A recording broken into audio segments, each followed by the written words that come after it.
from Relay FM. This is Connected, episode 402. Today's show is brought to you by our excellent, fine sponsors, who are Squarespace, Clean My Mac X, and Hover. I'm your host from Italy, Federico Vitici, and I'm joined today, well, not really exclusively, but I'm joined today by Stephen Hackett. Hello, Stephen. Hey, Federico. How are you? I am good. How are you in America? I am good. There's no Mike this week. He's fine. He just couldn't make it with scheduling stuff. He is recovering. I know we've gotten a lot of notes, people, about his COVID deal at WWDC, and he is on the mend, I think. So I'll speak on behalf of all of us that everyone's concern and care for him was really awesome to see, and yes, I think he'll be back to normal soon enough. Yeah, I think everybody loves Mike, you know? Yeah. Like, generally speaking, is a very lovable character, I think, on the internet, you know? Whereas, like, you know, some people can have negative feelings for me or you because, you know, sometimes we say things in a certain way, but Mike has that British, you know, politeness to him. I think he's a very lovable guy. I mean, he's a lovable guy in real life, but also on the internet. And so it was awesome to see this theory come true. Everybody loves Mike and cares for Mike. So thank you. So you're saying that if you or I had landed at WWDC and tested positive with COVID, maybe some people would be like, yeah, well, screw that guy. I don't like thinking that somebody thinks that about either one of us, to be honest with you. You know, I don't know. I've seen comments on the internet before. I don't know. All I'm saying is everybody loves Mike, and that's the way it's supposed to be. Okay. So thank you for loving Mike. Keep loving Mike would be my request and advice. So it's coming back to the show soon enough. Soon, but not yet, I guess. Let's do some follow-up. Yes. How does that sound? Yes. We have a tweet from Parker. It's a screenshot from the big, long features page. So if you haven't seen these, I'll put a link in the show notes. Mm-hmm. It's this page on Apple's like Mac OS and iOS preview pages. And basically it's just a bunch of text and it lists all the features as like bullet points. And it's a fantastic resource because it's stuff that is kind of buried otherwise. It's great. You should check these out. This is what I do. This is what I do when I'm done sort of organizing the key features announced at WWDC and in sessions. And I organize all my notes and I move things between chapters for the review. But then I go to the all features page. There's one, as you said, for macOS, iOS, and iPadOS. And I just start from the top. And I check all the things like, okay, have I noted this down? Nope. And usually like you find a ton of things. My understanding is that like all these, it's actually like a list of features, like the individual teams at Apple provide the list of all the features that end up in here, minus the bug fixes and improvements. Like in shortcuts, for example, if there's going to be like a change to an existing action, it's not going to be listed on this page, but everything else you can just find in here. It's an incredible resource. Yeah, so Parker noted that in the photos section, there are a couple of changes that seem really cool, but the big one they highlighted was you can disable memories and featured photos from appearing in photos and in the photos widget. Yeah. This doesn't seem to be like the full control we want of like, I never want to see a picture of this person in my widget, but I think it does address the thing that all three of us dislike, where memories get added and you tap it and suddenly your phone is playing a slideshow with music at midnight when you're looking at photos on your phone, right? Yeah. And I mean, the memories feature is like, it's nice, but I don't want to be surprised by it. And it's been a year, I guess, since we've had that, because that was added in iOS 15. And I still I'm surprised by it. I still don't like it. And so I think this is a nice addition to be able to turn that off. And I think this sort of the same control is maybe coming to lock screen widgets as well.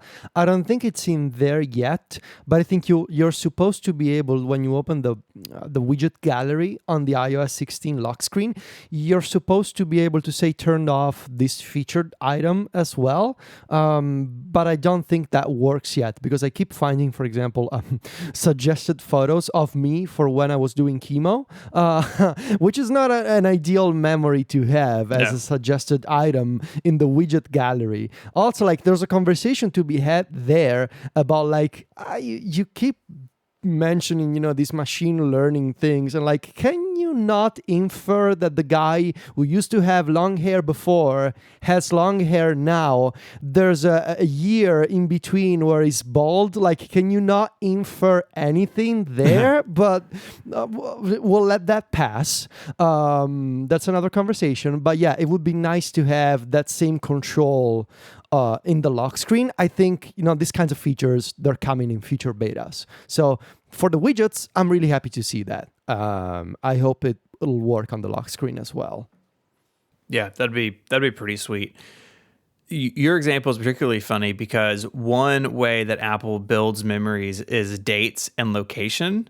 Like, it knows those photos were taken at a hospital. Like, what are you doing? Yes.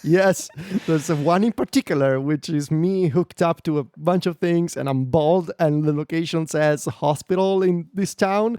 And like, seriously? Like, can you not imagine what this is? But I guess not. And the caption on the widget is like, back in the day. It's like, come on. Yeah, thank you. On this day. Yeah. Yeah. Well, yeah, okay. It's okay. It's in the past, and it's all, everything ended up fine. But yeah, that's a fun one for sure to see. We also we had some follow-up about UI at the bottom of the screen on the iPhone. We mentioned this before, leading up to WWDC. We were wondering, like, are there any other system apps that are gonna graduate sort of to the new trend of placing UI elements at the bottom of the screen? And maybe we didn't mention that the new Books app for iOS has this new design, and it's actually a wild UI. Have you seen this, Stephen, in Books for iOS 16? Yeah, so we actually spoke about it on the show before WWDC, I think, because this was shown.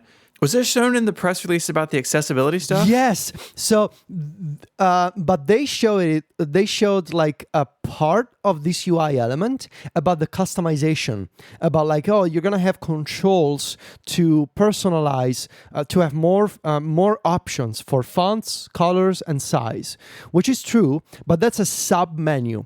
The main menu that you will now see in Books is wild. So you have this new button. There's an icon. Oh, they actually showed off the entire. No, they didn't show off the entire menu. So the main menu is this single icon in the bottom right corner of the screen. If you look at it, it actually looks like the stage manager icon, but flipped. It really does. And what this does is an unprecedented UI element. This is a totally custom thing that I have not seen in any other iPhone app made by Apple. You tap this button, and this translucent set of rectangles comes up, and the first one is both a button and a progress bar. Yeah. It's called Contents. What is this? So this button, it actually does multiple things. So you can press it, and it's a button, and it opens your tables of contents. But it also tells you your progress inside the book. So it's a progress bar, and there's a percentage of your progress in reading a book. But you can also swipe across. You can slide your finger on the bar to quickly skim the book. So it's also a slider. Then you have another button for your bookmarks and highlights. The search feature is now another rectangular button. Then you have your themes and settings, which is what Apple showed off. And when you tap this, you get the half sheet UI, the one that they introduced last year in iOS 15. And then you have these three smaller buttons at the very end for sharing, turning off rotation lock, and adding a new bookmark. this kind of menu is books only, and it's kind of wild because it uses a bunch of, it basically breaks all kinds of UI conventions on iOS. I mean, it looks funny to me. I cannot really describe it, but the button that is both tappable and an indicator, but also a slider all at once. I mean, good job. You figured out a way to embed 3 different interactions in a single UI element. It's kind of like Control Center without a background. Yes. And it also, I didn't notice it until I looked at these screenshots on MacRumors. It also casts a shadow on the book page. Oh, God, yeah. It's subtle, but it's there. I don't know what this is. I mean, like, maybe we'll see more of this UI because it is on the bottom like Maps, but Maps doesn't look like this. No, this is its own special snowflake. But it's, and the icon looks like a stage manager who tripped and fell on the side. We need an icon. Take this one and rotate 9 degrees. Yeah. Done. Done. Yeah, so if you haven't played with iOS 16 yet, and you probably shouldn't be unless you're a developer, just go look at these screenshots because it's Interesting. nuts. It's an interesting menu. I want to talk to you a little bit about your breaking of the beta. You have this tweet talking about Poster Board, which is the new lock screen, and we had debated last time if it's an app or not. Yeah. It turns out it is, and Shortcuts can actually see it, and you've done some just terrible things to your devices. Yeah, well, there is precedent for Shortcuts being able to access this kind of system apps that it's not supposed to access in the first beta of iOS. I'm pretty sure this happened before with Springboard. Like, you could launch Springboard from the open app action of Shortcuts. I think it was iOS 14 or 15 maybe. But now, using the same trick, you can launch Poster Board, which is the lock screen app, but you can also launch batteries. And if you launch batteries, you get into this debug menu for the batteries widget, which is also funny. Obviously, these are going to get removed in beta 2 or 3. But what you do is, if you create this single action shortcut that uses open app, and you search for Poster Board, and you say, yeah, shortcuts, open Poster Board, what you do is you're going to enter this private debug UI for tweaking the lock screen. The problem is you can run this shortcut on the iPad as well. The iPad does not have the customizable lock screen. And if you try that, you are going to enter the debug menu for the lock screen on your iPad. And from this debug menu, you can actually preview what the widgets and the wallpapers are going to look like. The problem is, because they forgot to remove this menu from the iPad, if you try to enter the live preview for the lock screen on your iPad, it's gonna look super broken because you're gonna have these iPhone widgets that are supersized on the iPad. They cover... I mean, they're like twice as tall as the clock. They're huge. Yes. And just to clarify here, you're not customizing your lock screen. You are entering a special debug mode in which you can preview what the lock screen could look like on iPadOS if it were customizable. But you're still inside the Poster Board app launched from Shortcuts. And so, yeah, this is possible now. It's going to get removed very soon. And, I tweeted joking obviously that finally I can start preparing for the iPadOS 6.17 review with the customizable lock screen, but it's so broken and with those giant widgets. But yeah, if you want to play around with this, I don't know why, but if you want to see what a debug menu made by Apple looks like, you can see what it looks like. It's such a bummer to me that the iPad is not going to get this customizable lock screen stuff. I think it would be great. It feels like a repeat of the widget thing, right? Where yes, there's widgets on the iPad, but they're like stuck over here on the side, and you can't have them where you want them. I kind of hope that it shows up in the beta. I don't think it will. I don't think that's a reasonable expectation, but I wish it would. Yeah, I wish you would too, but this doesn't surprise me because they do this all the time with this kind of iPhone features. They're iPhone first and later they come to the iPad. And when they come to the iPad, they have a special twist. Like on the iPad with widgets, we all thought, oh no, why is widgets on the home screen iOS 14 only? And then when they came to iPad in iPadOS 15, Apple added the special twist of, well, there's an XL size now just for the iPad. So if they do this next year, they're probably going to have new sizes for the lock screen on the iPad or, different arrangements maybe. I also thought, and I kind of want to know what you think about this, but I feel like widgets on the lock screen, and they actually make more sense. And this is like, I know that it kind of sounds like Stockholm syndrome here, but I kind of feel like they make more sense on the iPhone anyway. Yeah. Because especially if the iPhone is getting an always-on lock screen, which this is like a super telegraphed announcement, by the way. Like these widgets are happening now because an always-on lock screen is happening this year on the iPhone 14 Pro. But like the iPad, are you really glancing at your iPad lock screen multiple times per day? I don't think you are. I think most people are either unlocking the lock screen quickly with Touch ID or are sitting in front of their iPad Pro and unlocking with Face ID, just by pressing the space bar, maybe on the Magic Keyboard. So would you really have any value in putting glanceable information on a lock screen that you're going to see for a split second anyway? So I don't know. Yeah, and I mean, the sizing thing is interesting too, because like, I think we've said this already, but you really need to think about these lock screen widgets. They're much more like Apple Watch complications than traditional widgets, right? Mm-hmm. And at that scale, they may just be really tiny on the iPad and look silly, right? Yeah. It may just be that they're going to bring this later on, like you said, with sort of a reimagining of what this could be. Yeah, what could be interesting is, what if, and I'm just spitballing here really, but okay, so now we have, let's say you're Apple and you're saying, okay, so we built this technology for glanceable information on the iPhone. And on the iPhone, it's on the lock screen. And on the watch, it's on the watch face. Because those are the two places where you're glancing at information and you want to have data available quickly throughout the day. On your iPad, you're not really glancing at information on the lock screen, right? Because you just want to get your work done or you want to play a game or watch a movie or whatever.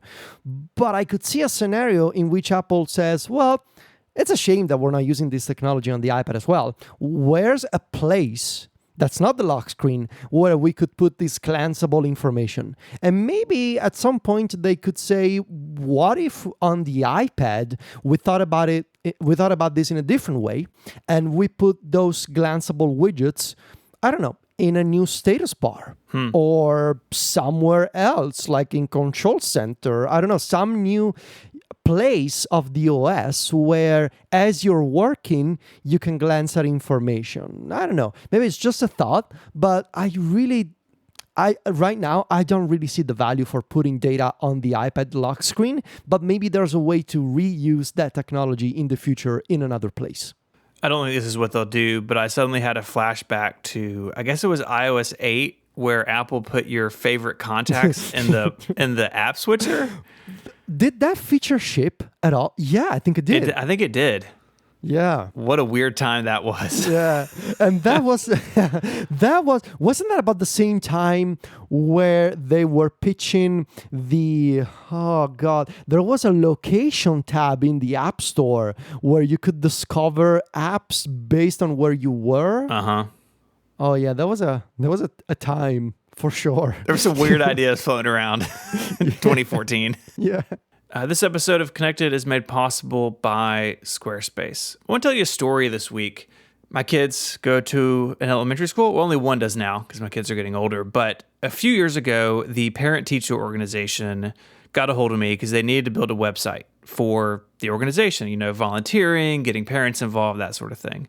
And they thought, he's a guy who knows about computers. Let's get him to build us a website. And I immediately turned to Squarespace to build this because I knew I wanted something where they could update it over time, right? As new initiatives happen, new projects, new parents and people are involved. And so we built it on Squarespace. It looks awesome. And it's really easy to edit for them. And it's just been such a great thing for that organization to be able to really easily share and update people about what's going on. I chose Squarespace for a bunch of reasons. First of all, it's just really easy to get started. You pick a great looking template, you customize it with your colors and logos and typefaces, and you can really have something built really pretty quickly. And they can sell stuff online. So they're selling t-shirts and masks and all sorts of things right through the online store that's just built into Squarespace. It doesn't have to go out and bolt something else on. It's all just there ready to go. And it means they don't have to learn some other system. If you're looking to build a website, you need to start with Squarespace. And you can get a free trial with no credit card required by going to squarespace.com/connected. And when you're ready to launch, use the offer code CONNECTED to save 10% off your first purchase of a website or domain name.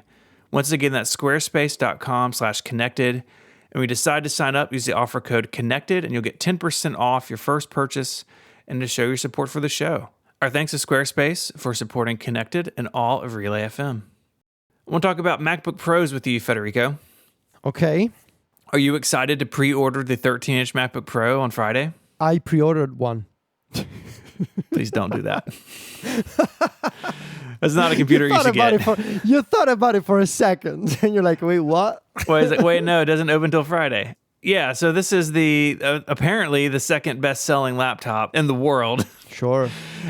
And our friend Jason has an article over at Macworld. We'll put that in the show notes, kind of building the case of why this machine still exists. And it basically comes down to it's probably really cheap for Apple to build at this point. This is a design, mind you, that originated really in 2016. And of course, it got tweaked with the new keyboard, but it's effectively the same computer that's been around a really long time. And Apple can sell it at $12.99, $11.99 for education.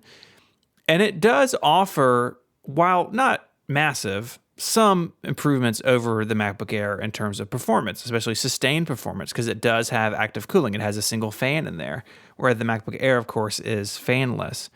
And for people who do want the touch bar, it is the sole machine that still has the touch bar. It's gone from everywhere else. But I think really critically, it is about the price point. If somebody wants a MacBook Pro, they can do that without jumping up to a $2,000 14-inch machine. And I think as we get into some of the other MacBook Pro rumors I want to talk about, I think holding the price point is probably the most important thing here. Even though you can spec a MacBook Air and it can cost like over $2,000. Like if you load up an M2 MacBook Air, which will ship next month, you can spend a lot of money. This does give them a foothold in that lower price that's something beyond just the MacBook Air. I mean, if the only laptop they had under $2,000 was the MacBook Air, like I can see why they want that, right? And I guess that's fair.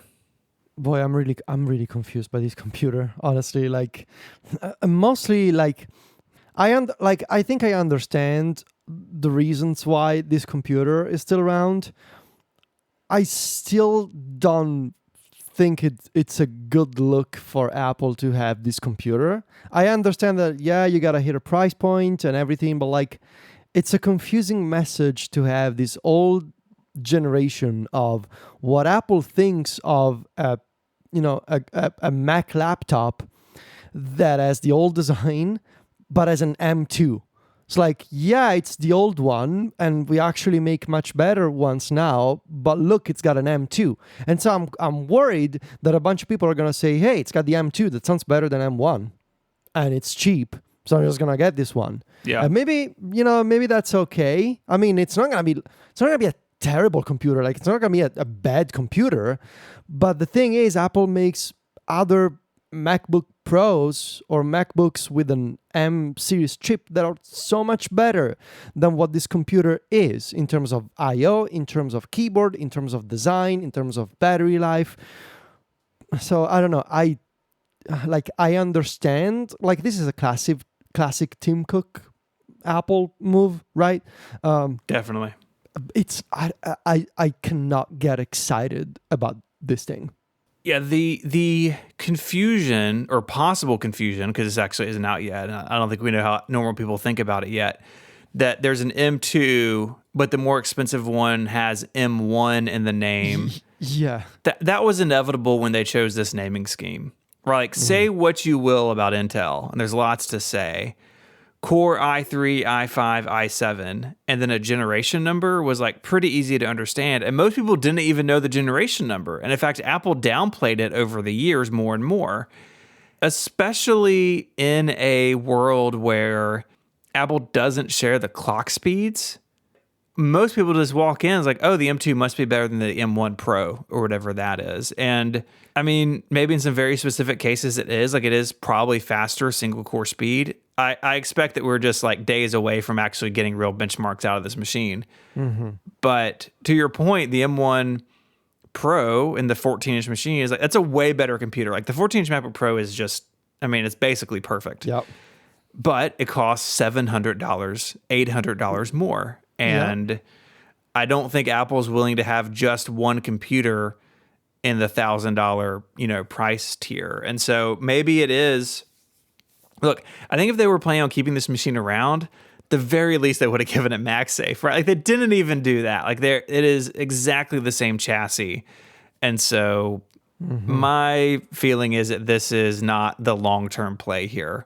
But in the meantime, it means that there will be people who buy it, and probably people who like it. I mean, we hear from people who definitely dig the touch bar life, There's touch bar truthers out there for sure. Touch bar truthers. So let's talk a little bit about what could go in this place in the future. So there are rumors of a 12-inch machine for like late 23 or maybe even 2024. Of course, powered by Apple Silicon. This is Bloomberg reporting this. We'll have some links in the show notes to this. There's also more recently a friend of the show, Ming-Chi Kuo, talking about a 15-inch machine. We have talked before about the idea of a 15-inch MacBook Air. We've talked a lot about that on like Mac Power Users, for instance. A lot of people seem pretty hip to the idea of like a cheaper, bigger laptop, but maybe one of those fits in there. It's interesting. You had this in your notes. Like, what if this 15-inch computer could be something like a MacBook Studio? Right. And I think it's interesting to consider the potential scenario in which Apple says, okay, in 2022 we introduced the first Studio product in our lineup, and in 2023 we're expanding the Studio lineup to more devices. So we're going to have a MacBook Studio and we're going to have an iPad Studio, and the iPad Studio being the rumored 14-inch one. That's an interesting scenario, I think, in which Apple could say we now have sort of baseline iPad, MacBook, iPhone. We have the Pro line, MacBook Pro, iPad Pro, iPhone Pro, and we have the Studio line, which is now Mac Studio, MacBook Studio, and iPad Studio. Now the question is, are they going to do iPhone Studio? I don't think they are. Well, okay, kind of wild thought, but maybe the iPhone Studio is the name of the foldable device. Oh, man. I said it first. So you did. We do have some real-time follow-up. Apparently, just this morning, Geekbench scores came out for the M2. Okay. And it is in line with what Apple said about being, 20% faster, whatever they said about CPU. So like single core score is definitely higher than the base M1, and the multi-score is a little bit better too, but it's not catching the more powerful M1s in terms of multi-core, right? They just thrash it. Okay. But single core, it is faster. But again, that's what Apple said. So it's in line with what Apple previewed when they introduced the M2 to begin with. So in practice, what is this gonna mean for like regular people who mostly use single core stuff? It's gonna be faster. The battery is gonna last a bit more. Yeah. Safari's snappier. The usual. That's right. Yeah. Yeah. Yeah. I don't think it's like the move from Intel to Apple Silicon is like a one-time thing, right? And now we're just kind of back in the world of things slowly get better over time. But between, let's say we have to pick a 12-inch ultra portable or a 15-inch MacBook Air. or MacBook Studio, because part of the rumor is it could get the M2 Pro in like an upper level. I tend to think the 15-inch is a little bit better of a plan. I know like people in our audience, like I think way more heavily towards smaller machines. Oh, but if you I'm look one at of those people. Yeah. I'm leaning toward like a super small MacBook. If they try that again, man, that's gonna be sweet to have. Like I know that Steve Jobs said netbooks aren't better at anything, but I also always thought that the 11-inch MacBook Air from back in the day was amazing. So I kind of want to get the small MacBook. Yeah. And there's room, I guess, for all of it. And Apple could just have like 7 laptops for sale. But I feel like like if you look at the broader PC market, there's definitely a market for like cheaper, lower end devices with bigger screens. And they're doing that with the phone, according to the rumors, this year, right? Like getting rid of the mini, it's going to be the iPhone and iPhone Pro. But then there's a max version of each as well. So I don't know. I mean, I think it's interesting. I think in reality, Apple's experimenting with all sorts of things, and we're just hearing about it way earlier than normal. Yeah. Can we talk about the Dogcow? Yeah, we can. We have to. We have to. We have to. There's a lot of backstory here. I'm going to leave a link in the show notes to this big thing I wrote years ago, giving like the full history. But basically, it's like this little bit of Mac history. This glyph was part of an original typeface by Susan Kerr. It looks like a dog, looks like a cow, so we got the name Dogcow. And then over the years, Apple employees wrote like help documentation, giving her a name. So her name is Clarus, talking about where she lives. I got to interview some of those people for this piece, which was really cool. And it slowly just kind of faded away as Apple sort of lost a lot of its personality in the, Steve Jobs 2.0 era, right? They sort of got rid of a lot of the silly things. Over the years, it slowly started coming back in like Swift documentation, and then there was a sticker pack. And now the big news is in macOS Ventura, in the print preview screen, the Dogcow is present, which is where it lived initially. So if you go to print a page, it shows you if it's portrait or landscape or whatever. And there's this new version of Clarus. It's not all 8-bit retro looking. It's like kind of rounded.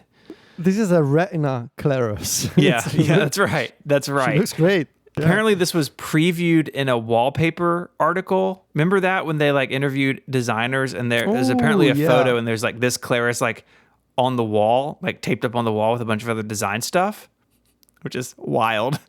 But it's back, and I think that's a lot of fun because I like personality in my computers, and I've got a Dogcow tattoo. For people who don't know, I'm very into this like little corner of Apple history, and now it's Apple present again, which is great. Are you gonna get a Retina version of the tattoo as well? Now people ask me. I mean, as I get older, it will slowly sort of, as the tattoo softens with time, it'll slowly turn into the new version. Right? It's not gonna be pixelated anymore. Yeah. So it's slowly, evolving on my ankle over the course of, decades to be the new Clarus. I'm very happy for you. Honestly, like when I saw this, I thought of you immediately. So, which is funny that you, as an internet personality, are tied to a fictional creature, right? But hey, it's great. It's a funny bit of Apple lore, I think. I'm in favor of this. Like Apple should, we always say on the show, Apple should do more weird things, and this is one of those funny, weird things from Apple history that I'm super glad to see back in the latest OSs. More of this. Like, I want to see more self-aware Apple that throws in these references. And they've done this from time to time with, like, some of the icons. What was it? Like, the default document icon has the, here's to the crazy ones text. They do these things from time to time. They should do it more often. Weird Apple as a bunch of great moments from its history, and they should throw in those references. References are fun. They are. So why not? Why not? Give us some more Warren Buffett paper games, Yes. Maybe there'll be a Clarus adventure game in Apple Arcade at some point. That would be fun. Clarus Paper Wizard. Oh, it's so good. Yeah. That's really good. Congratulations, everybody. She's back. I mean, this seems like a really good reason to put a macOS beta on your production machine. Right? Just go for it. No, don't do that. It's a bad idea. Are you running the macOS beta? No. Good. I'm running the watchOS beta. How's that? It's mostly fine. Look, it's mostly fine. Like I've had more problems with iOS and iPadOS. Tons of problems with iPadOS. Yes. WatchOS, it's okay. It's got the new look for notifications. They look fun. They have this pill-shaped banner that comes in when you get a notification. I haven't really noticed anything else. Oh, there's a new solid color watch face, which I think looks cool. I want to make a yellow watch face now. That'd be cool. But yeah, the watch is fine so far. iPadOS is the worst one. I had this bug with Obsidian, which I was using a lot, obviously, because I was taking notes for my review. And the entire app was half covered by this empty keyboard area, even though I was using a hardware keyboard. I had to go in, to quote unquote fix this, I had to go into keyboard settings and disable the shortcuts and predictive toggles.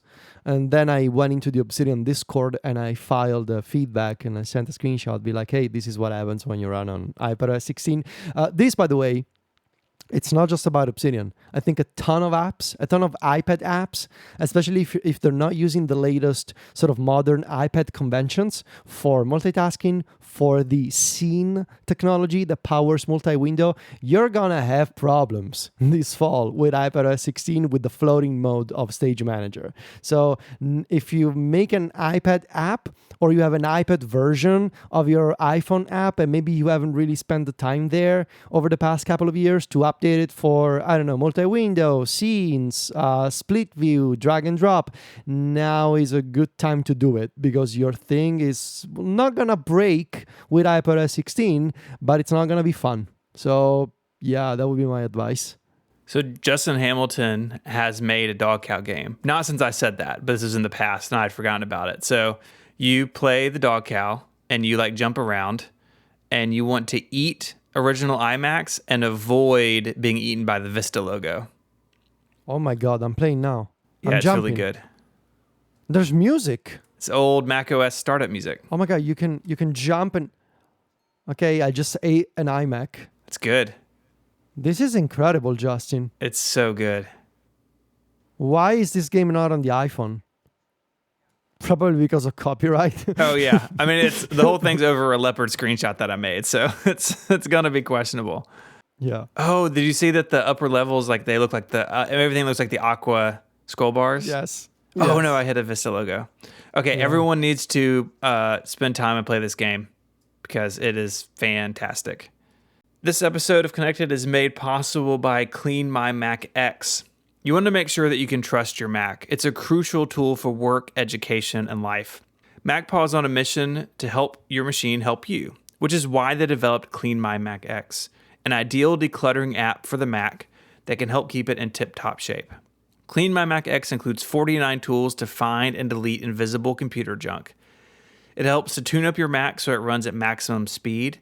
Plus, it organizes disk space, showing you large hidden folders, meaning you can free up tons of space so your Mac never runs into issues with its storage. It fights Mac-specific malware and adware and protects your computer and prevents a Mac from cluttering, lagging, and slowing down. It's notarized by Apple and is available in the Mac App Store, so it's been checked for security, and it really stands out in design. It looks fantastic. In 2021 alone, Clean My Mac was honored with the Red Dot Award, UX Design Award, and has even become a Webby Award nominee this year. You can get Clean My Mac X today for 5% off at macpaw.app/connected. The discount's only valid for 2 weeks, so jump on it, macpaw.app/connected for 5% off, and there's of course a link in the show notes. And one final note, despite the war in MacPaw's home country of Ukraine, the team have worked hard to make sure there are no disruptions in support and development of Clean My Mac X. The product is stable, safe, and secure. And a personal note, I got to hang out with these folks at WWDC, and it was so good to see them. Our thanks to Clean My Mac X for their support of the show and Relay FM. We have ourselves a gate. Yeah. Stagegate? Stagegate. Stagegate. I was going to go with manager gate, but stage gate's way more fun to say. Manager gate sounds like a workplace issue, so that's not Ooh, fun. oh yeah, let's avoid that. So tell us what's going on with the hubbub around Stage Manager and the M1. Yes. So, okay. So, the context here obviously is that Stage Manager, the new multitasking feature for macOS Ventura and iPadOS, on the iPad side of things, is going to be available on the M1 iPads only. That would be the 2021 iPad Pro and the 2022 iPad Air, which also has the M1 system on a chip. Last week, when we talked about this and we mentioned, there's a few people that are very upset about Stage Manager being only available on the 2021 iPad Pro. And I said that I didn't like the attitude of some people on the internet. And I specifically said, how can you know that Stage Manager as a feature could be supported on older hardware? That would be the main argument from this group of iPad users if you don't work at Apple, if you're not an engineer. Now, I said that, but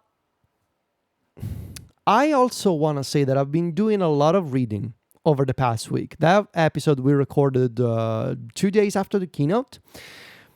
But sometimes I say things, and I don't want to say that I regret saying those things, but I love changing my opinion, okay? And I love... See, this is why people love Mike. This is why people love Mike, exactly. What I'm saying is that I continue to believe that a lot of people on Reddit and on Twitter have the wrong approach when it comes to thinking what you're talking about by saying, I can tell you for sure that Stage Manager could work on older iPads. That's the main point that I take issue with, which is unless you really work on Craig Federighi's team, you can't really know.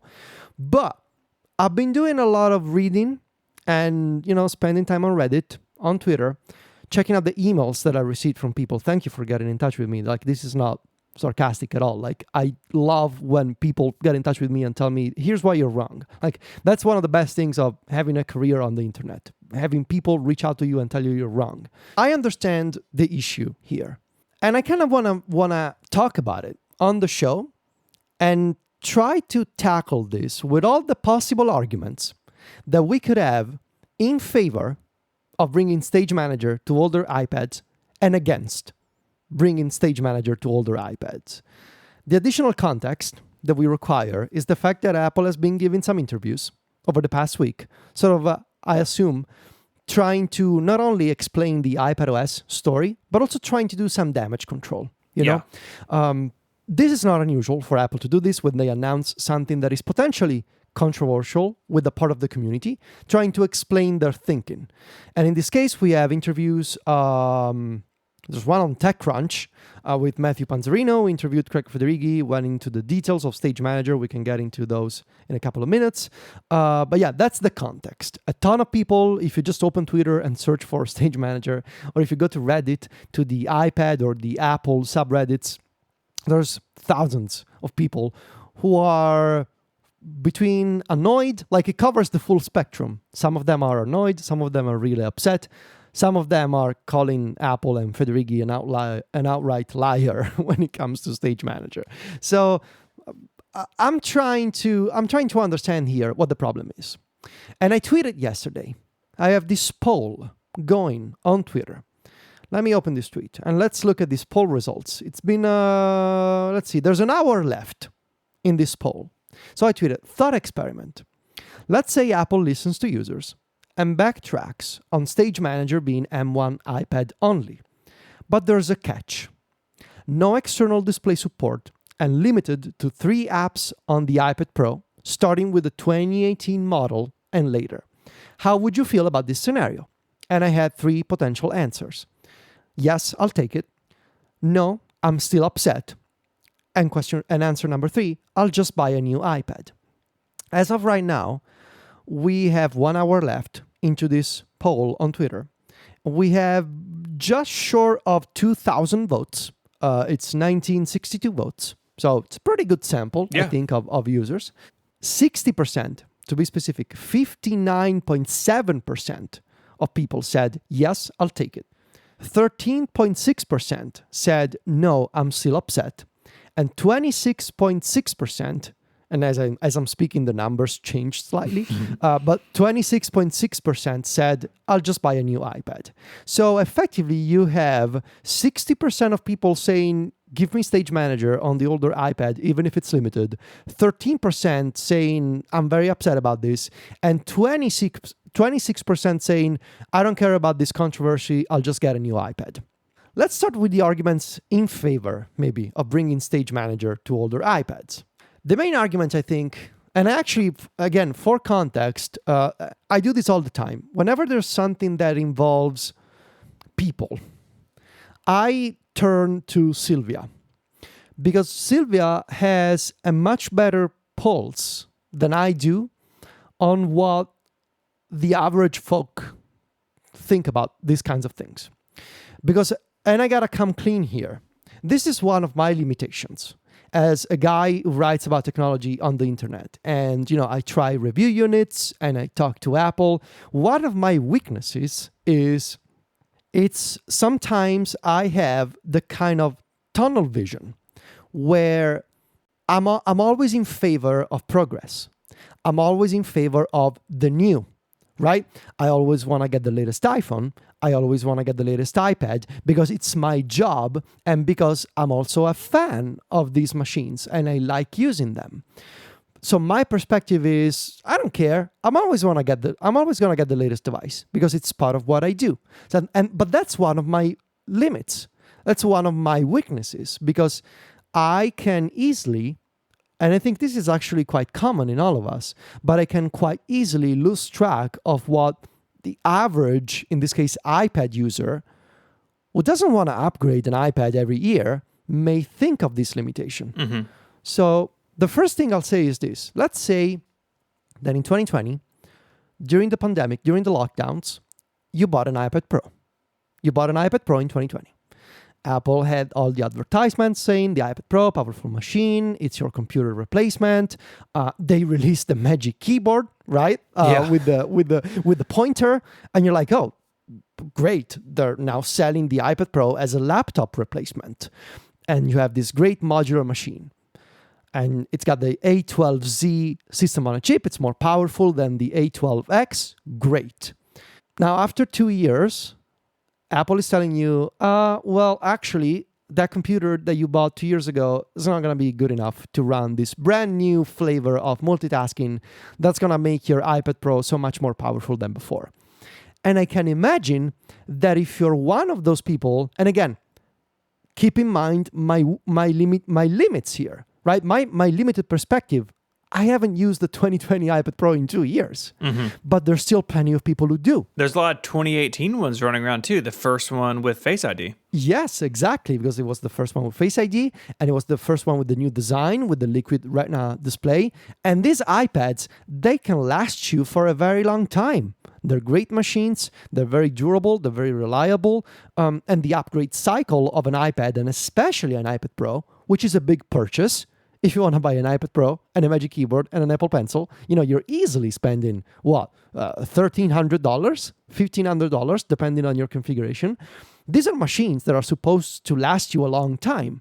So I can imagine if I were to put myself in that perspective, that I'm going to be upset, that I'm going to be, wait, I bought this computer 2 years ago, and now it's not good enough for this new kind of multitasking. And there was this great tweet from Andrew Cunningham. Andrew writes at Ars Technica. And I'm going to read you this tweet. My feelings on this are complicated, but too long didn't read. It's not unreasonable to expect a 14-month-old $1,000 plus computer to support new OS features. And if Apple couldn't do that, they should have designed the feature differently. This, I think, really encapsulates the problem. I don't think it's a crazy argument to make. No, I don't either. So if you spend that kind of money on a computer that is pitched to you as a new generation of computer that has a keyboard with a trackpad and a pointer and USB-C and all these great features, it's not wild to be annoyed at the notion that now it's not good enough anymore for new multitasking. And so if you're Apple, maybe the question would be, was there really any other way? Like, I get it that you're saying that in this version, Stage Manager wouldn't work on anything prior to the M1.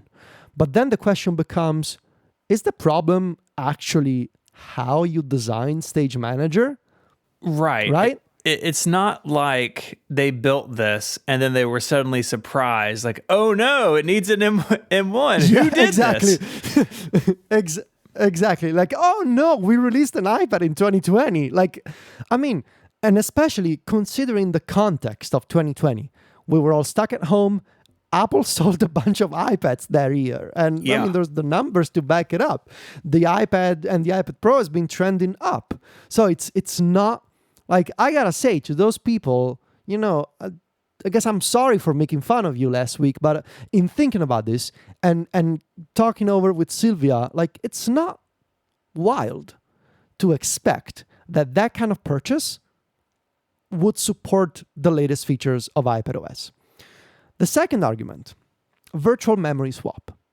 So Apple said, for example, in this TechCrunch interview, Federico really mentioned three main factors when it comes to Stage Manager being only available on the M1 iPads. And by the way, for those not aware, Stage Manager, you can run up to 4 concurrent apps on the iPad display and 4 more apps or app windows, I guess, on an external display. So a total of 8 apps running at the same time. Yeah, because they're separated now. Unlike before, where an external display was mostly just a mirror, this is now like independent instances of Stage Manager, basically.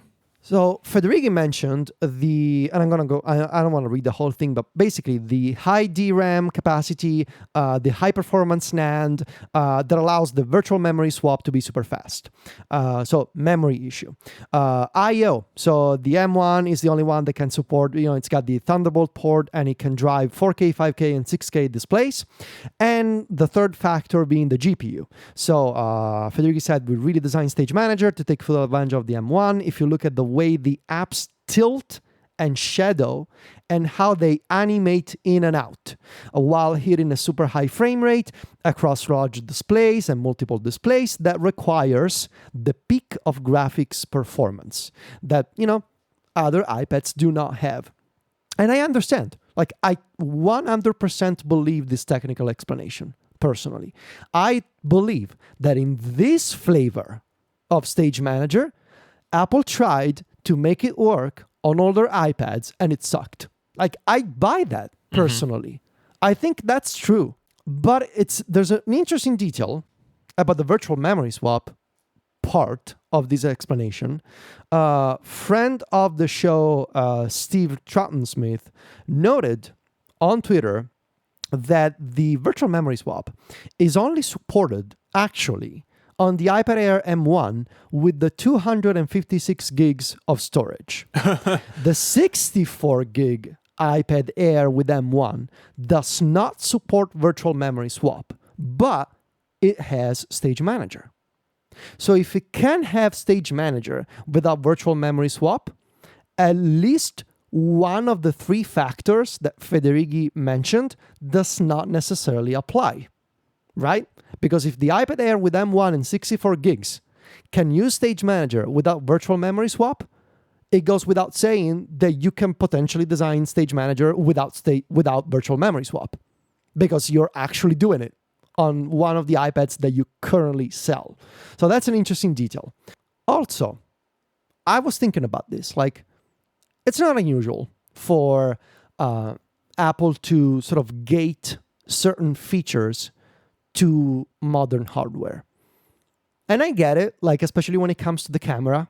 when it comes to the neural engine, you have these very specific and very advanced features that you physically cannot have on older hardware. Like you want to have portrait photos on a device that doesn't have a particular lens, like it's actually impossible to do it, like to simplify.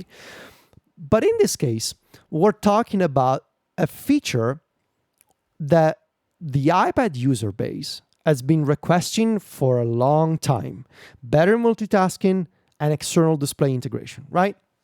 So I was thinking about this, and I had this other thought experiment. Like imagine if in 2011, when Apple rebranded the Expose and Spaces on the Mac as Mission Control, imagine if they said, we're launching Mission Control, it's a much better way to multitask on Mac OS X, but it only works on your 2010 Macs and later.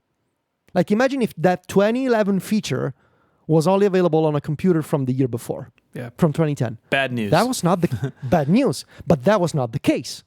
They designed Mission Control to work, and I checked, and correct me if I'm wrong, Stephen, but it worked on Macs from 2007 and later. So you have this 4-year grace period. Yeah, anything that ran, because that came with OS X Lion, and so anything that ran Lion could run that feature. Yeah, exactly. I have more facts and details here to consider. The 2020 iPad Pro, which is really the culprit here, right? I think I would get if personally, I think if you backport this feature, you should also backport it to the 2018 iPad Pro. But let's focus on the 2020 iPad Pro, so the 4th gen iPad Pro. That iPad Pro had the A12Z system on a chip. We're going to talk about this later in a few minutes. And 6 gigs of RAM. And then you could say, aha, that's the problem, right? You only have 6 gigs of RAM. But remember that the 2021 iPad Pro, so the one with the M1, not all, you may say, oh, I know that the iPad Pro with the M1 has 16 gigs of RAM. That's not actually the case for all models. It's just the 1 and 2 terabyte models that have 16 gigs of RAM. Because the 2021 iPad Pro in the 128, 256, and 512 gig configurations, those have 8 gigs of RAM. So it's only 2 gigabytes more. And so this is another of those tweets and threads that I've seen of like, come on, for 2 gigabytes of RAM, you couldn't make it happen? Again, I don't know, but it's interesting to consider that we may think by default that the 2021 iPad Pro has 16 gigs of RAM. That's not true, because some models, they have 8 gigs of RAM. The other, sort of the broader argument, I think, is, and this is another thing that I've seen in a lot of tweets. If the 2018, let's go, deeper into the past. If the 2018 iPad Pro can run 3 apps at the same time, 2 in split view and 1 in slide over, why couldn't you design Stage Manager in a way that you are upselling people onto the M1 iPad Pro? And it's got all the bells and whistles. It's got all the nice graphics. It's got all the animations. It supports 4 apps on the iPad, 4 apps on the display. Like, that's the best version of Stage Manager. But why couldn't you do a limited version of Stage Manager for older hardware? Mm-hmm. There is precedent for this being the case. And I'm not like, this is not fiction. This is all history. This is all Apple history.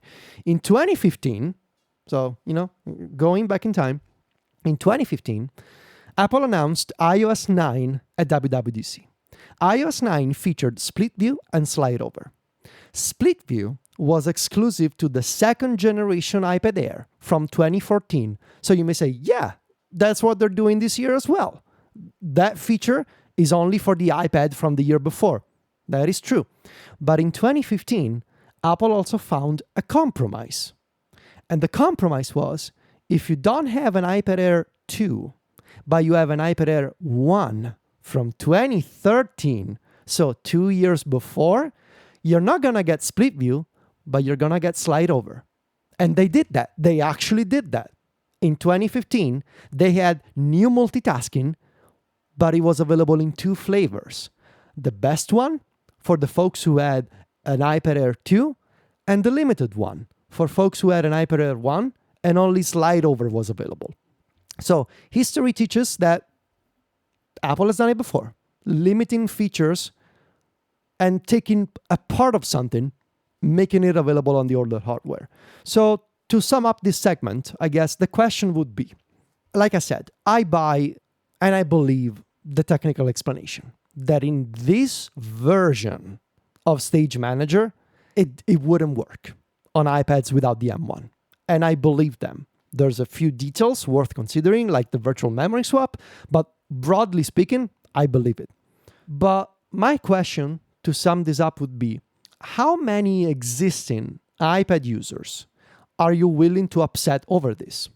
How many of those people who bought an iPad Pro in 2020 are you willing to annoy and maybe lose, the customer set over by saying, no, you don't get Stage Manager at all, not even in a limited fashion? That would be my question for the for this part of the argument. Yeah, the iOS 9 example is just so interesting. I had forgotten about it, but you brought it back to mind. And one common refrain from those days was, "Wow, the iPad hardware is so far ahead out of the software." Right? I mean, that was something we talked about with the iPad Air 2 specifically, and then a year later, we see, iOS 9 is bringing this new multitasking. It's been the case for the iPad Pro really ever since, and I would argue the iPad Air as well. Like, these things are so powerful, and you're cutting off a bunch of really good iPads. To me, I think there's some clear places where they could find that compromise this year. And after reading all this stuff you put together and listening to you, I think this is the way they should go. I think they should find a way to bring a simpler version of Stage Manager to these older devices. And I gotta say, I'm maybe leaning that way too now. Because, like I said, that's one of my weaknesses. Because I'm always in favor of progress. I always tend to say, whatever, I don't care about old stuff anymore. It's all about the new. It's always about the new, Reminds me of that great line from Mad Men when Don Draper says, the concept of new. He creates this itch. And I have that itch, right? It's new. And I'm always in favor of the new. But in reading more and remembering my own history, it's actually funny because a bunch of people from my Discord send me links to my own stories from 7 years ago. Like, hey, you actually wrote about this. Like, yeah, that's ancient iPad history, but that's what they did. But in reading more about this, I may be leaning that way too. But let's talk about why Apple shouldn't do it, right? Why shouldn't they bring Stage Manager to older iPads? So first of all, there's the technical explanation. Apple said, we tried, and we would really love to do it, but it wouldn't work. And if there's a company that the track record, again, this is not opinion, this is facts. If there's a company that cares about keeping your hardware in a workable state via software updates, that's Apple. I mean, we were complaining about the Apple Watch 3 being still supported in the latest version of watchOS. The iPhone 6S can run iOS 15, I believe. Yeah. Obviously, in a very limited fashion. But if there's a company that's going to give, the value back to you, usually that's Apple. Mm-hmm. And if Apple says, look, we tried and it didn't work, I mean, what, you're not going to believe them? And I mean, sure, you could say, oh, that's Tim Cook's Apple. They want to sell you on a more expensive iPad. But you got to believe that, they have a lot of smart people working on this stuff. I know many of those smart people. And if they said this version wouldn't work, then it wouldn't work. And if they said we tried and the performance wasn't there, then the performance wasn't there.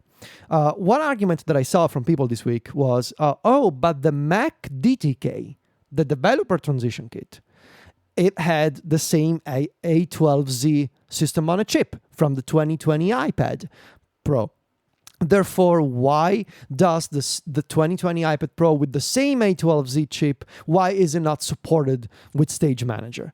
The difference to keep in mind there is that I believe the DTK, the Mac Mini DTK with the A12Z chip, it had 16 gigs of RAM. So, that's a convenient detail to omit when you're talking about this stuff. It had double the RAM of even the base model 2021 iPad Pro. The broader argument, and I already mentioned how what I said about iOS 9 applies both in favor and against this. Because they brought slide over to the older hardware, but also split view was gated to the 2014 iPad Air. And there was no way that could have worked. They did it, brand new feature that everybody wanted, but that was 2014 and later only. The broader argument here, I think it's funny. And you can see how, I have opinions in both camps at this point. Mm-hmm. I think it's funny that last year we were all saying, oh, M1 iPad Pro, why put this powerful chip in it if you don't have the software that takes advantage of it? And now they did, and we're complaining about the opposite. Right. Which I think is a funny scenario to be in. Hey, Apple must be saying, hey, isn't this what you wanted? When there were articles and articles, including my own review of the 2021 iPad Pro saying why, it was literally titled "Future on Standby." I still remember that. I said, this M1 is effectively useless on the iPad Pro because it's doing nothing to take advantage of it. You still have split view and slide over and picture in picture, I guess. Now they are taking advantage of the M1. And so I think it's funny that, whatever they do, they're gonna do the wrong thing for some people. Mm-hmm. So there's also the thing to consider. And I guess there's the fact that you cannot always optimize for old hardware. At some point, if you have an idea, and this is the progressive side of me speaking, right? At some point, if you have an idea, you just gotta go for it. If it's only viable on new hardware, you cannot always optimize for the past, right? Otherwise, you end up like Windows, having to support, decades of computers, and that's not usually how Apple operates. They give you years of backward compatibility, but not forever. You don't want to end up in that scenario. You brought up the phone, which I think is by far the best example. But anytime you move the hardware requirements at all, you're going to hurt people, right? I mean, I just heard from somebody just the other day whose iMac is going to get cut off from Ventura. It's how long should I stay on Monterey? It's well, you'll get a couple years of security updates, but it's always a moving target, right? And if you aim too far back, then you can't really push the ball forward on the front end, right? I don't envy anyone who has to try to make those decisions about what comes to what hardware, because this whole week has been an example. What happens if you choose wrong or people think you chose wrong, right?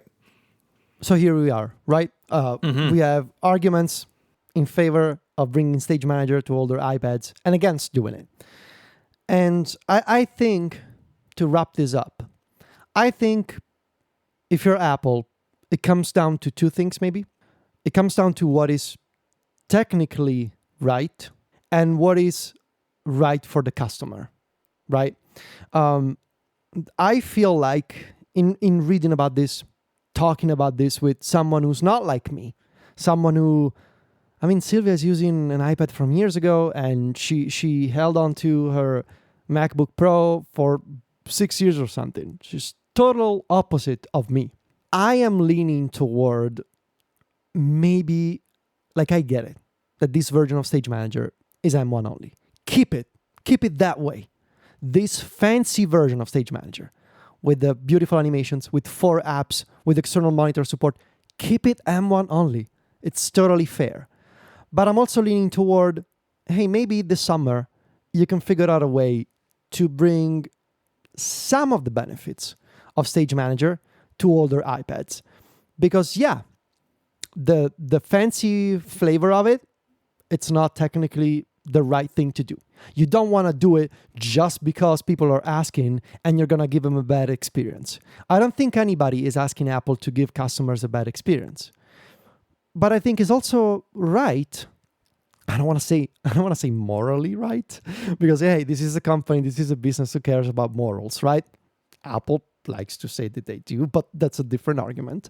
But you have customers, and maybe the right thing to do is we're gonna try and give you a limited version of Stage Manager, just like you did in 2015 with new multitasking.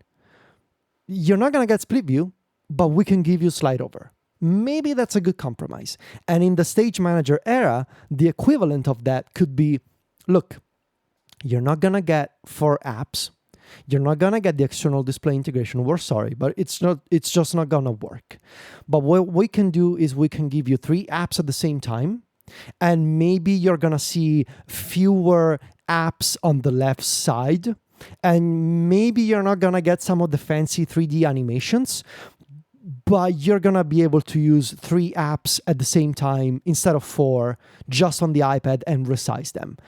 Looking at the numbers from this poll on Twitter, looking at the general sentiment, looking at history, looking at the arguments in favor and against, I think maybe that could be the optimal solution for the summer. I agree. I think in particular, the external display support seems like a really easy way to cut the pie.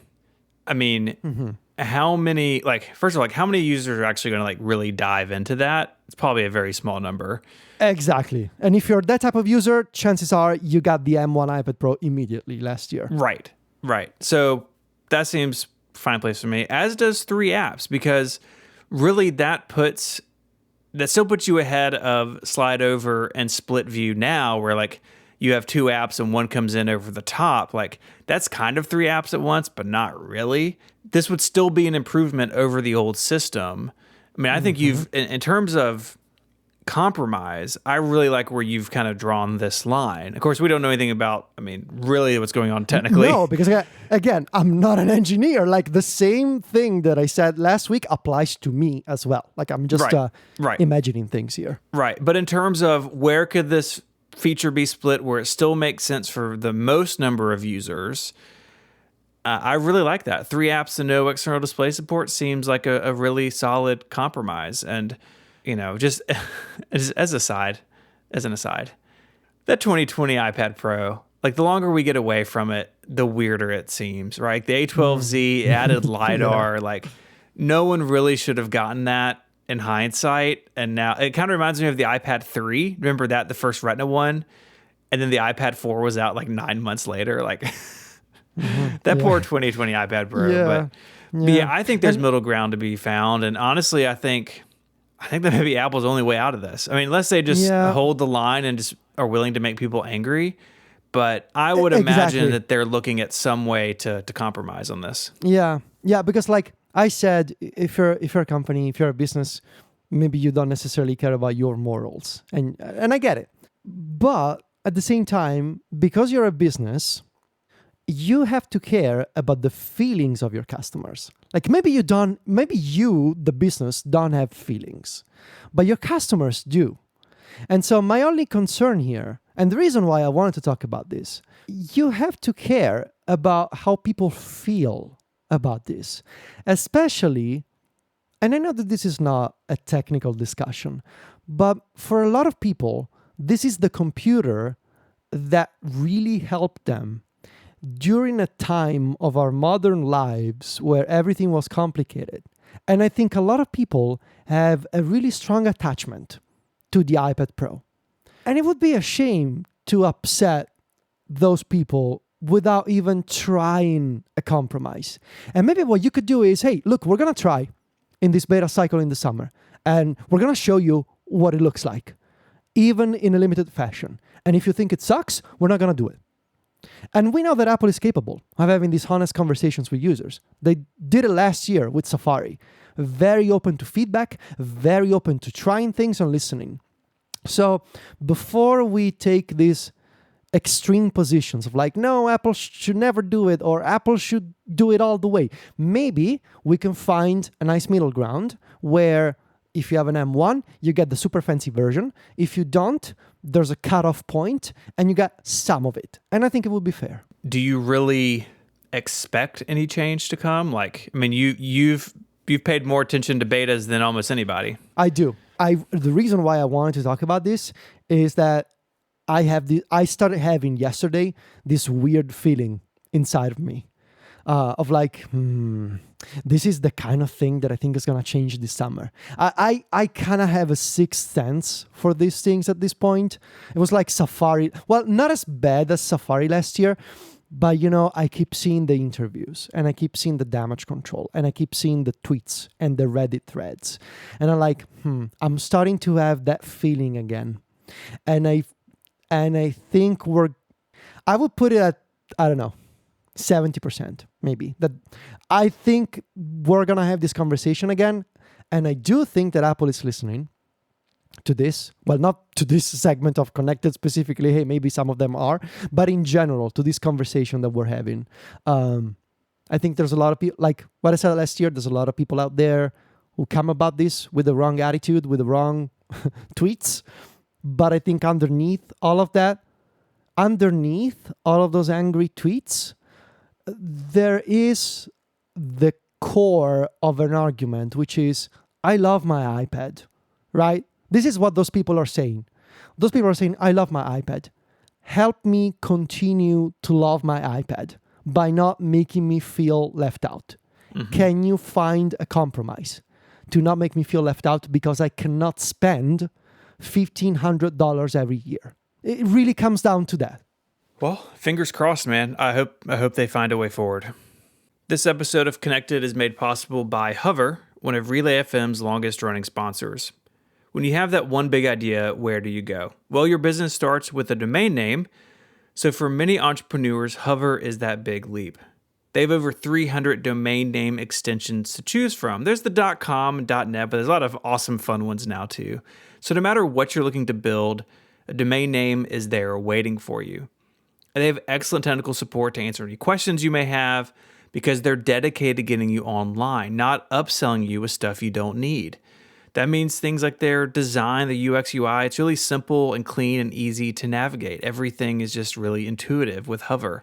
Plus, they offer free Whois privacy and monthly sales on popular top-level domains. All my domains are over at Hover, and I really can't imagine being anywhere else. Because if I ever have a question or a problem, I can get in touch with them really easily. They can walk me through the changes I need to make, say to my DNS, and I'm up and running quickly. So buy your domain and start using it today. Hover.com/connected is where you want to go, and you'll get a 10% discount on all new purchases.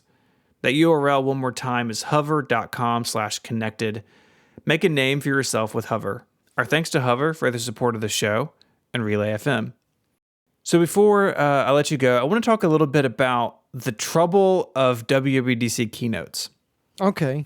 It really struck me this time that so many of the features in iOS and iPadOS 16 and macOS Ventura are all the same feature, right? Like Stage Manager is coming to 2 out of the 3.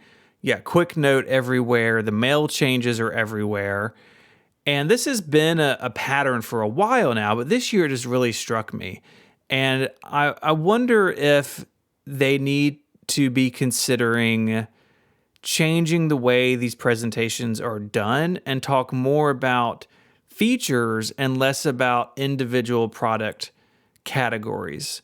So maybe for instance, if we were to go back a week and remix this keynote, maybe Stage Manager is a section and they say, this is what it looks like on the Mac and this is what it looks like on the iPad. Here are productivity changes. Here's what's coming in Mail and Safari, and it's coming to all the platforms. Do you have any thoughts on that?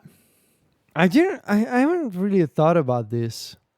I get it now though. Like it would be fun to structure a keynote where it's not about platforms, it's about the features.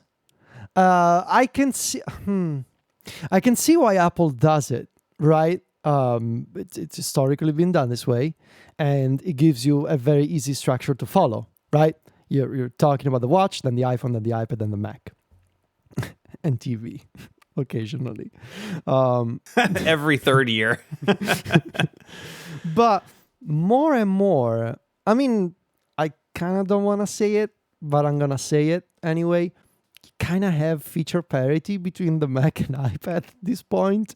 So like you're going to be talking about the same feature twice in two segments, whereas it could just be one segment about one feature. You're going to make it shorter and the structure is going to make more sense. Like so many of these features now are cross-platform and equal, right? Stage Manager, live text, all the machine like visual lookup in photos, enhancements to shortcuts, like reminders. Like you have all these features and updates that are span the whole spectrum of your platforms. Therefore, in a keynote presentation, what's the best way to convey that? I could see some experimentation on this front. I think it would actually make sense. Maybe they could start doing it to call out specific things and see how it goes. Like maybe next year they could still have the segments, but there could be like some announcements could be structured. Here's what I'm thinking. Some features could be structured like they announced the accessibility features. When they announced the accessibility features before WWDC, it's not 3 press releases. One for each platform. Are you getting it? It's one press release that talks about all the accessibility improvements across all platforms. Yeah. And sure, you have some device-specific things like Apple Watch, for example, but you have accessibility developing on multiple fronts, and most of the things are equal. So I could see Apple's maybe with shortcuts or multitasking or Safari. Safari would be another great contender for this. Like here's all the changes coming to Safari, and it's not an OS segment; it's an application or service segment. Right. I think they should start trying this. I think they should. I think they should too. Trying to. I mean, so like where it really hit me was they're showing Stage Manager in the context of macOS. I'm sitting next to David Sparks, and we look at each other and say, that's the iPad multitasking. But we didn't know that for another 20 minutes, right? Because they got other stuff to talk about with the Mac. And I still think there would be room in this format for platform-specific things. But I think you could pull out the headline features, like this year, Stage Manager being top of the list, and then maybe some of the productivity stuff, and then talk about those. And I think they would almost stand to have better coverage because of it, right? Because then it's not so much about, it's this way on the Mac and this way on the iPad. It's like it is one feature and it's coming to both, and it's unifying the two in this like new and interesting way that we've honestly never really seen before.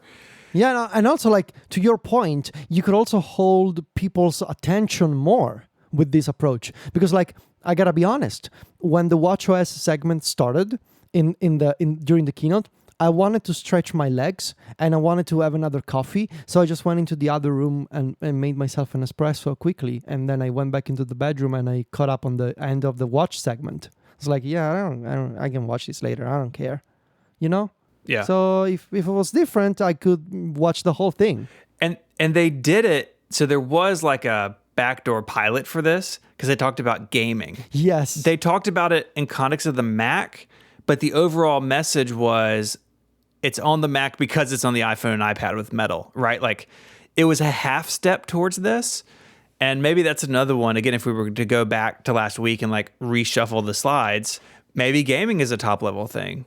And it's focused on the Mac mostly, but then it's also about the ecosystem and like tying it all together. Yeah, I think they should do this more and more often. So we'll see. Yeah, this is the kind of thing that I hadn't really considered, but as soon as you mentioned it, it's like, yeah, this makes total sense. Why not? Yeah. Why not? Like I said, try weird things. I always in favor of trying different things. I mean, look, they put Craig Federighi in like a tracksuit and in an 80s style tracksuit, so anything is possible. Anything. That's the thing. That's the thing about Apple, and it actually applies to all the topics we covered today. if they want to do something, they can. Mm-hmm. Because if there's a company that can put their mind to something and be like, hey, gotta spend a bunch of money to make this happen, I mean, they can do it. You know, all these tech companies, they can, but Apple specifically, if they want to do something, they can do it in a lot of cases. And I mean, this one is an easy one, you know, change up the format of the keynote, try it once, see how it goes. Yeah. If it doesn't go well, whatever, you're not going to do it anymore. I mean, I think one of the potential downsides is you walk away and say, oh, they didn't actually do anything for platform X. There is no new... No, but I mean, you could like you could have a segment that says, okay, and all these features, they're coming to the new versions of our operating systems. And they are called iOS 17, you know, and all of that. Mm-hmm. Mac OS, well, it's going to be called next year. I'm going to give you my prediction, Stephen. So, I'm opening Apple Maps. I'm searching for California. I was wondering what you were doing. No, hold on. California, Ventura. Where is Ventura? Okay. So let's say every year they like to start from the previous place and then they like to say, and we drove around. So if you start from Ventura, you could go up in the mountains maybe? Let's see. Oh man, what are these names? Pismo. Pismo is a cool name. Pismo Beach. Yeah. It was a code name for an old power book too, so there's a history there. Cambria. Cambria is a great name. Oh, that is good. It's a Facebook thing, right? Cambria? Oh yeah, Cambria? it's there. It's one of their headset code names, I think. You've picked two code names so far. No, Big Sur. Let's see, Santa Maria. Great name, but not an OS name. So from Ventura, you're gonna do Mac OS Lamont. Okay. It's either gonna be macOS Lamont or macOS. Am I even still in California here? Is this Nevada? Hold on. Cross state lines there, buddy. macOS. What did I say? Lamont or I can go south. I'm gonna go south. Well, I was gonna say Corona. You're not gonna do Corona. Okay. macOS. Oxnard. That was a joke in a previous keynote, I think, but we'll go with it. Oh yeah. They can do anything they put their minds to, right? They could even fix Stage Manager. They can. You wanna change states? You wanna start calling macOS releases after, I don't know, place in Arkansas? You can. Why not? Mac OS Fayetteville, Mac OS Jonesboro. I live next door to Arkansas. I know all these places. Let's see. Mac OS Pine Bluff. Oh, Pine Bluff's nice. Yeah. Hot Springs. Mac OS Sheridan. Mac OS Conway. Mac OS Clinton. That comes with some other connotations for some people. Probably not. Well, I think that does it for this week. If you want to find links to stuff we spoke about, head on over to the web at relay.fm/connected/402. While you're there, you can join and get Connected Pro, which is a longer ad-free version of the show each and every week. You can find us all online. You can find Federico on Twitter at Viticci, Viticci, and he is the editor-in-chief of MacStories.net. Mike is out this week, but you can find him on Twitter as IMYKE, and he hosts a bunch of shows here on Relay FM. You can find me online as ISMH. I co-host Mac Power Users here on Relay FM and write at 512pixels.net. I'd like to thank our sponsors this week, Squarespace, Clean My Mac X, and Hover. And until next time, Federico, say goodbye. Arrivederci. Bye, y'all.